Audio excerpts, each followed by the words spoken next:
정부는 7월 12일부터 25일까지 2주간 거리두기 4단계를 발표를 했습니다. 이 4단계에 대하여 교회는 어떻게 규정짓고 있는가? 첫째로 교회는 비대면 예배만 허용한다. 그러니까 예배 드리지 말라는 거예요. 두 번째로 비대면 예배를 드리려면, 여러분들이 가정에서 예배를 드리려면 반드시 뭐가 필요하죠? 영상 송출해야 되지 않겠습니까? 영상 송출을 함에 있어서 송출위원과 그 진행위원을 국가는 20명까지 허용합니다. 그래서 이 본당에 계신 여러분들은 영상 송출위원으로 제가 지금 임명합니다. 그러면 찬양을 인도하는 분, 피아노 샌드를 감당하시는 분, 그리고 영상을 감당하시는 분, 그리고 설교는 광야에서 나무를 향해서 설교하는 게 아니잖아요. 여러분들은 영상 송출위원으로서 은혜 받을 때 아멘도 하시고 고개도 끄덕끄덕 하시고 반응을 하셔야 송출위원의 자격을 갖는 것입니다. 그런데 이 국가의 행정명령은 몇 가지 심각한 문제를 안고 있습니다. 첫째로 오늘의 자유세계에서 어떤 국가도 비대면 예배만 허용한다라고 말할 권리가 없습니다. 자, 제가 어젯밤 미국 프레스트 국제본부에 영상 송출로 예배를 드렸다 하십시다. 근데 이것을 대한민국 국가는 영상 송출 예배만 허용한다거나 허용하지 않는다거나 말할 권리가 없어요. 그리고 미국 국가는 대한민국에 살고 있는 저로 하여금 차단호가 시가 미국 시에서 송출하는 프리셉트가 송출하는 그 예배에 참여하라거나 참여하지 말라는 권리를 미국 국가는 갖고 있지 않습니다. 이걸 시행하는 국가는 공산주의 국가와 사회주의 국가만 하는 일이에요. 그러니까 북한에 있는 주민이 오늘 우리가 진행하는 예배를 송출해서 들으면 북한 당국은 색출해서 감옥에 보내고 사형에 처하고 그런 짓거리를 하지 않습니까? 그런데 대한민국 국가는 교회를 향해서 비대면 예배만 허용한다라고 표현하는 것은 심각한 인권 침해가 되는 것입니다. 그리고 국가가 정직하지 못한 거예요. 이건 무슨 말이냐? 대면 예배를 드리지 말라라는 말을 거꾸로 표현한 거예요. 국가는 국민을 향해서 좀 더 정직할 필요가 있습니다. 두 번째, 예배는요, 신앙의 본질적 가치입니다. 어떤 국가도 어떤 단체도 하나님을 경배하고 창조주를 경배하는 그 예배 행위를 금지할 권리를 갖고 있지 않습니다. 교회는 그 어떤 단체, 어떤 국가, 어떤 세력도 예배 행위를 규제할 권리를 갖고 있지 못해요. 그것은 전능하신 하나님 앞에서 하나님의 백성들이 행하는 고유의 권리입니다. 세 번째, 4단계가 되었을 때 국가는 예컨대 카페와 식당을 향해서 24평당 10명까지 식사를 허용하고, 지금 광교 본당이 약 200평 되는데 200평에서 80명까지 식사하도록 허용하고 있습니다. 4단계에서. 그러면 식당에서 식사할 때 어떡합니까? 마주 앉지요? 어떡합니까? 마스크 벗지요? 우리는 일체탄 한 사람도 1초도 마스크를 벗지 않습니다. 그리고 설교자는 유리막을 하고 있기 때문에 마스크 효과를 가져오도록 하고 있는 것입니다. 자, 그렇다면 이 200평 식당에서 40명이 입을 열고 마주 앉아서 식사를 하는 것이 안전합니까? 이 200평 교회에서 40명이 모두 80명이 모두 마스크를 쓰고 오직 강단만 바라보고 단 1초도 마스크를 벗지 않고 예배 드리는 것이 안전합니까? 식당을 향해서 200평에 80명까지 식사를 하도록 허용하는 것이 부당하다고 말하지 않는 거예요. 그걸 얘기하는 게 아니고 창조주 하나님을 예배하는 이 예배 행위가 인생에서 가장 중요한 본질적 가치일진데 이 정신적 영적 행위를 향하여 국가가 감히 불공평한 명령을 행정명령으로 때리는 것은 결코 합당하지 않다는 사실입니다. 그리고 2020년도 여름 질병관리본부는 교회가 예배 행위를 통해서 전혀 코로나 감염을 일으키지 아니했다고 공식 발표를 한 적이 있습니다. 그러니까 정부 당국 자체가 그 발표가 자가당착을 이루고 있는 것입니다. 4단계일 때 영화관은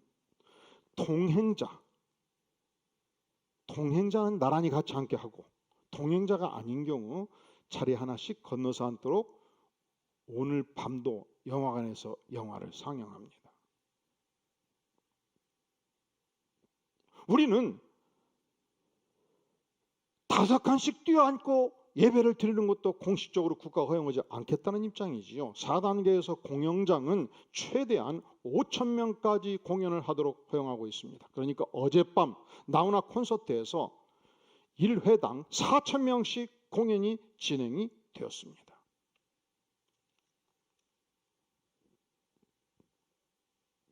묻겠습니다. 영화를 관람하는 것이 소중합니까? 하나님을 경배하는 하나님의 백성에서 예배를 드리는 것이 소중합니까? 공연장에서 공연에 참여하는 것이 소중합니까? 전능하신 하나님을 예배하는 것이 소중합니까? 그런데 국가는 교회 예배에 대해서 전면적으로 대면 예배를 금지하고 오직 영상 촬영 위원만 허락하겠다라고 표현하는 것은 명백하게 형평성의 위반이고 평등권의 위반입니다. 헌법 제20조 모든 국민은 종교의 자유를 가진다고 했습니다. 헌법 37조 국민의 자유, 종교의 자유를 포함하는 국민의 자유와 권리는 헌법에 열거되지 아니한 이유로 경시되지 아니한다. 37조 2항 국민의 모든 자유, 종교의 자유를 포함한 국민의 모든 자유와 권리는 법률로서만 제한이 가능하다. 그러니까 행정명령으로 제한할 수 없다는 거예요. 법률로서 제한하는 경우에도 자유와 권리의 본질적인 내용을 침해할 수 없다. 예배 행위는 신앙에서 본질적인 내용이며 본질적인 가치를 가지고 있는 것이죠.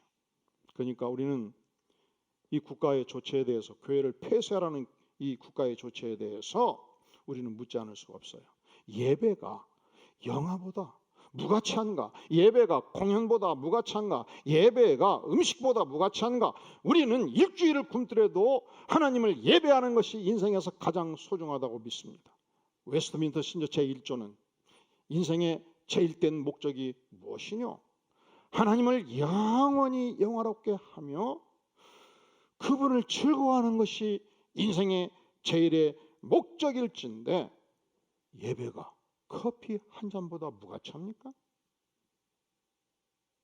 그러니까 이러한 조처를 취하는 행태는 사회주의 국가, 공산주의 국가에서 가능한 만큼 제가 지금까지 언급한 모든 내용을 지난 1년 반 동안에 청와대를 향해서 총회를 향해서 대정부 기관을 향해서 지금까지 여러 차례 청원서를 제출해 왔습니다. 그리고 7월 13일 예자연은 예배 회복을 위한 자유시민연대는 서울행정법원에 대면 예배 금지 조치에 대해서 집행 정지 신청을 했습니다.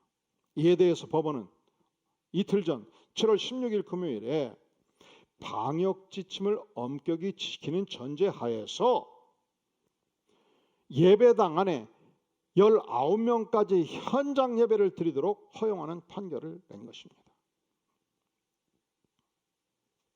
그리고 어제 토요일이지요. 일반적으로 토요일 날 법정을 열지 않습니다. 그리고 대법원은 이 2주간의 코로나 4단계에서 연기할 수 있는 모든 판결을 연기하라고 요청을 했음에도 불구하고 어제 7월 17일 토요일 오늘 주일을 앞두고 수원지방법원은 서울행정법원과 동일한 취지에서 대면 예배를 허용할 것을 결정한 것입니다. 그런데 저는 교회 운영함에 있어서는 그동안 국가의 방역 지침을 철저하게 따랐습니다. 그래서 오늘 또 여러분들을 행정 상황상 영상 송출위원으로 예배 진행위원으로 임명한 것입니다. 그런데 이 법원의 결정은 형식적으로는 결과상 동일해요. 자, 국가가 대면 예배 드리지 말라, 영상 송출위원 20명까지 임명하나 하는 것이나 정식으로 20명까지 19명까지는 예배를 드릴 수 있다고 하는 것이나 차이가 없어요. 그런데 사상적으로는 엄청난 차이가 있는 것입니다. 법원의 결정은 무엇이냐? 하나님의 백성들이 하나님을 예배하는 행위가 종교의 본질적 자유에 속하는 만큼 감히 국가가 그것을 폐쇄해서는 안 된다는 중요한 이유를 함유하고 있는 것입니다. 그리하여 여러분들은 이 예배당 모든 곳에서 20명까지 예배를 드릴 자유를 얻게 되는 것입니다. 저는 오늘 이후 더 이상 여러분들을 영상 송출위원으로 임명할 이유가 없습니다. 그렇다면 여러분들은 이런 질문을 할 수 있겠죠. 목사님은 이 국가의 조처에 대해서 그렇게 항의하는 서신을 띄웠음에도 불구하고 이 개신교의 영어의 단어가 프로테스탄트예요. 프로테스탄트가 항의하다는 뜻입니다. 이 개신교는 국가를 향해서 그리고 캐톨릭을 향해서 진정한 진리가 무엇인가를, 그 진리를 억압하는 세력을 향해서 그 세력이 누구든지 간에 항의했고 항변했고, 그리고 하나님이 우리에게 주신 종교의 자유와 예배의 자유와 신앙의 자유와 그 신조의 자유를 하나님 앞에서 누려온 것이 지난 500년 동안 개신교가 추구한 중요한 원리가 되는 것입니다. 그럼에도 불구하고 저는 지난 1년 반 동안 교회를 운영함에 있어서는 국가가 정한 방역 지침을 100% 철저히 따라왔습니다. 왜 순응을 했을까요? 이유는 딱 하나예요. 이 코로나가 창궐하는 시대에 고통하는 이웃에 대해서, 아파하는 이웃에 대해서 함께 그 고통에 동참해야 되기 때문에, 전 세계가 몸살을 앓고 있는 이 시대에 어려움을 겪고 있는 세계 시민을 위해서 교회는 철저한 방역 정책을 수행할 때만이 고통당하는 자들의 이웃이 될 수 있기 때문에 우리는 이에 순응을 해온 것입니다. 묻겠습니다. 성경 66권을 약탕 깨놓고 쪼리고 쪼리면 딱 알약이 2개가 나온대요. 그거 아시는 분? 예? 신약과 구약? 띵 틀렸어요. 질문자의 의도와 다르면 틀린 것입니다. 자, 예수님과 율법 교사가 대화하면서 율법에 영생에 이르는 길이 무엇이라고 말하느냐 주께서 물었을 때에 율법사가 답변합니다. 우리 같이 한번 읽어볼까요? 27절 시작. 대답하여 이르되 내 마음을 다하여 목숨을 다하여 힘을 다하여 뜻을 다하여 주 너의 하나님을 사랑하고 또한 내 이웃을 내 자신같이 사랑하라 하였나이다. 알약 2개가 뭐예요? 하나님 사랑, 이웃 사랑. 경천 애인, 하나님을 사랑하고 이웃을 사랑하는 것입니다. 그런데 이 율법사는 그동안 자신의 삶이 철저하게 하나님을 사랑하고 이웃을 사랑해 왔다라고 생각을 했고, 율법사는 자기의 삶이 정의로운 삶이라고 생각했던 만큼 자신감을 가지고 의기양양하게 예수님께 물은 것입니다. 그렇다면 도대체 나의 이웃은 누구입니까? 여러분의 이웃은 누구입니까? 그때 예수님께서 유명한 사마리아인의 비유를 말씀하셔요. 자, 오늘날 그리스도인으로서 이 비유를 모르는 사람은 없습니다. 아니, 예수를 안 믿어도 전 세계 수많은 사람들이 이 비유를 알고 있습니다. 왜 이 비유를 말씀하셨는가? 율법사가 나의 이웃은 누구입니까에 대한 답변이었어요. 어떤 사람이 예루살렘에서 여리고를 향하여 내려가고 있었습니다.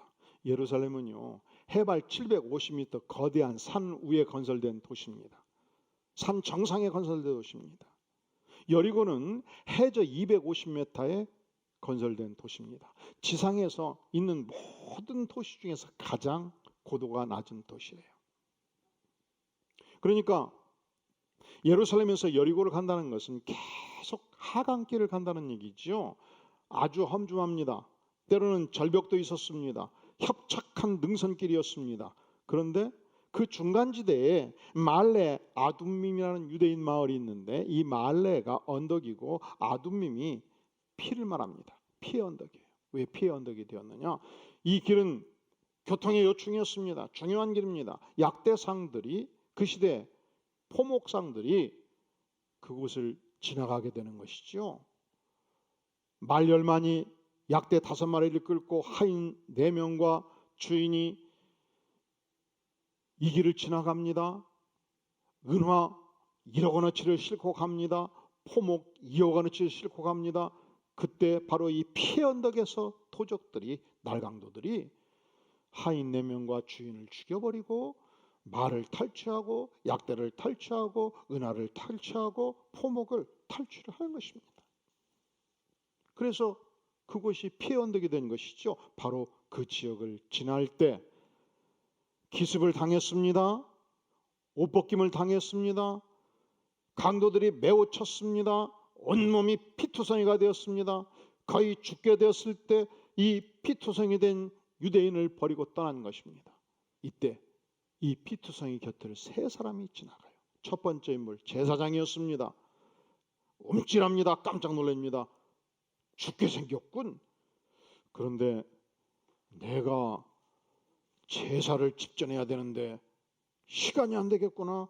피해서 지나갔습니다. 두 번째 인물 레위인이 지나갑니다. 레위인은 그 시대 성전 관리인이었고 성가대원이었습니다. 아이고, 성가 연습 시간이 넘겠군. 지나겠군. 안 되겠군.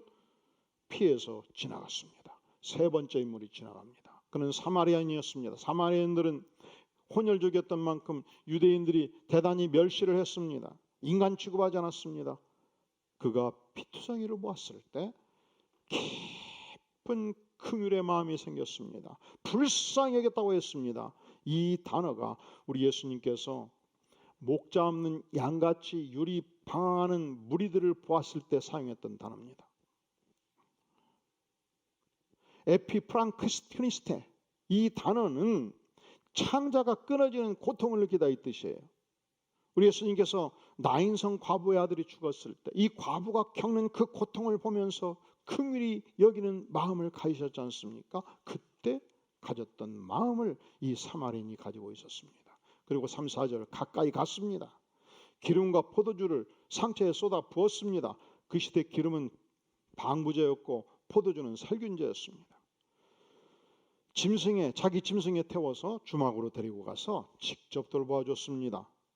다음날 아침 주막 주인에게 부탁합니다. 내가 사업상 도저히 다녀올 곳이 있으니 이 사람을 좀 돌보아 주시오. 이틀분 품삯을 주고 다시 말합니다. 만약에 비용이 터들면 제가 돌아온 길에 반드시 갚겠습니다. 돌보아 주시기를 부탁합니다. 여기까지가 사마리아인의 비유입니다. 그리고 예수님께서 율법교사에게 질문합니다. 이 3사람 중에 누가 강도 만난 자의 이웃이 되겠느냐? 누가 강도 만난 자의 이웃이 되는 것이죠? 자비를 베푼 사마리아인이 아니겠습니까? 자, 율법교사는 예수님께 뭘 질문했죠? 나의 이웃이 누구입니까? 율법교사는 내가 중요했습니다. 내가 성공하기 위해서 나를 돕는 자들이 필요했습니다. 내가 성공하기 위해서 정직한 사업 파트너가 필요했습니다. 내가 성공하기 위해서 자금을 지원하는 이 지원단들이 필요했습니다. 나의 이웃이 소중했습니다. 그런데 예수님은 너의 이웃이 소중한 것이 아니다. 고통당하는 자의 이웃이 너가 되거라. 그것을 주께서 요청한 것입니다. 나의 이웃이 누구인가가 중요하지 않습니다. 이 시대 고통당하는 자의 이웃이 되는 것이 중요하다. 그것을 말씀한 것입니다. 이 세상은 고통당하고 온 몸과 마음이 피투성이가 된 자들이 많습니다. 상처나서 처절하게 영혼의 피 흘림을 가진 백성들로 가득 차 있습니다. 그 아우성 소리와 신음 소리가 이 땅에 가득합니다. 지난 1년 반 동안 코로나로 사망자가 2,055명입니다. 2020년도 1년 동안 자살자가 대한민국에서 6,000명에 이릅니다. 한국의 자영업자 660만 명이 코로나로 인해서 생존의 위기 가운데 몰려가고 있습니다. 오래전 미국 LA에서 한 한인교회에서 대학부 학생 한 명이 자살한 적이 있었습니다. 그가 이런 편지에 글을 남기고 있습니다. 교회에 나가도 아무도 나를 돌봐주는 사람이 없어요. 그렇다면 사랑하시는 성도 여러분, 내가 어찌해야 선한 사마리아인이 될 수 있겠습니까? 그것은 언제든지 첫째로 고통당하는 자의 신음소리를 듣고 긍휼히 여기는 마음, 불쌍히 여기는 마음을 갖는 것입니다. 사랑하는 성도 여러분, 내일 출근하십니까? 출근하시면 여러분의 부서에서, 여러분의 회사에서 누가 큰 슬픔과 큰 고통을 알고 있는지 그 신음소리를 들어보시기를 바랍니다. 그의 슬픔, 그의 고통, 그의 절망을 듣고 가슴에 새기고 긍휼의 마음을 갖고 위로하는 자가 되고 긍휼의 마음을 갖고 기도하는 백성이 될 수 있기를 간절히 바랍니다. 한국교회 초창기에 존 알렉산더라는 선교사가 있었습니다.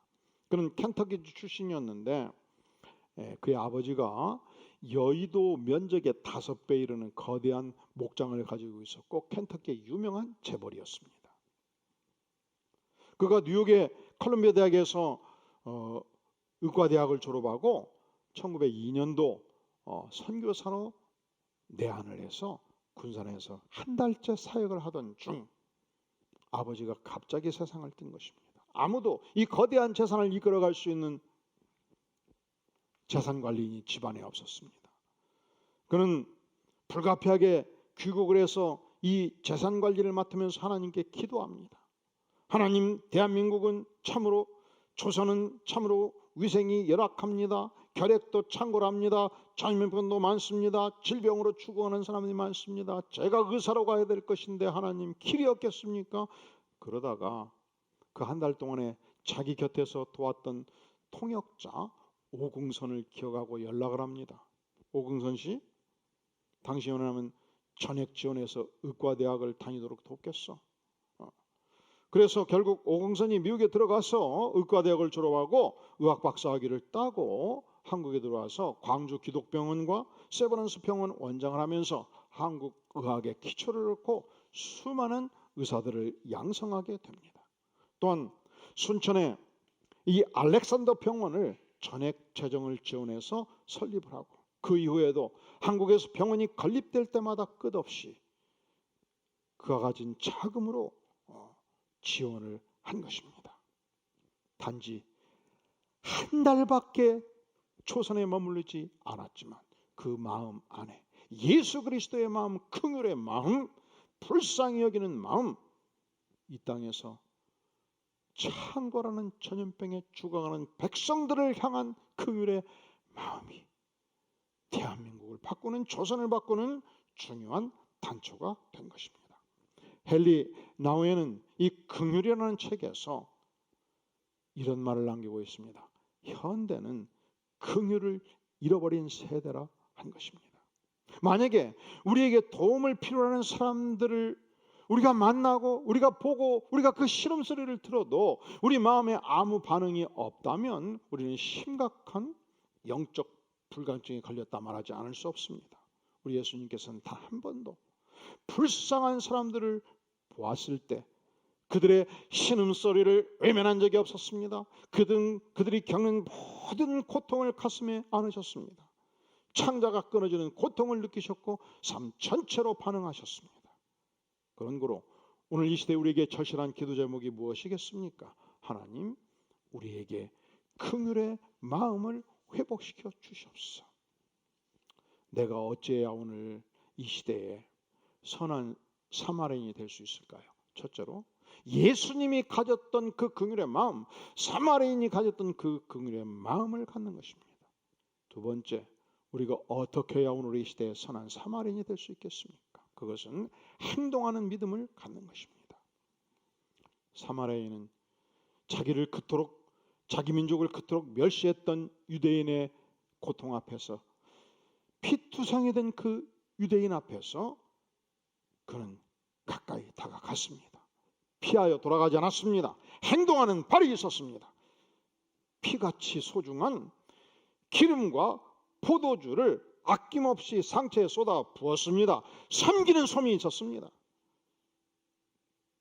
피투성이 된 그 인물을 자기 짐승에 태워서 주막으로 데리고 가서 하룻밤 돌보아 주었습니다. 자기 희생의 결단이 있었습니다. 그리고 이틀분 싹쓸 주인에게 주고 더 돈이 들면 자기 돈으로 모두 갚아 주리라 고백하므로 구체적으로 자기의 자금을 아낌없이 투자를 한 것입니다. 이 모든 행위가 무엇입니까? 행동하는 믿음이죠. 실천적인 섬김이죠. 이번 한 주 어떤 삶을 사시겠습니까? 여러분이 출근했을 때, 여러분의 가족 중에서, 아니 우리 사랑하는 교우들 중에서 여기저기 쓰러져서 피 흘리는 신음소리, 고통소리에 귀를 기울이시지 않겠습니까? 그 상처에 시선을 돌리지 않겠습니까? 그리고 구체적으로 주머니를 열어서 도우시지 않겠습니까? 만약에 나의 주머니가 비었다면 따뜻한 손길로 돕지 않으시겠습니까? 그리고 그 영혼 가까이 다가가서 제가 당신의 이웃이 되고 싶습니다. 고백하는 축복의 한 주 될 수 있기를 주의 이름으로 축원합니다. 다 함께 머리 숙여 기도합니다. 영광의 주님, 고통의 신음소리로 가득 찬 이 땅에서 주님, 예수 그리스도의 마음을 품고 사마리아의 마음을 품고 긍휼의 마음을 품고 행동하는 믿음의 삶 살기를 구하오니 우리를 불쌍히 여겨 주시옵소서. 예수님의 이름으로 간절히 기도하옵나이다. 아멘.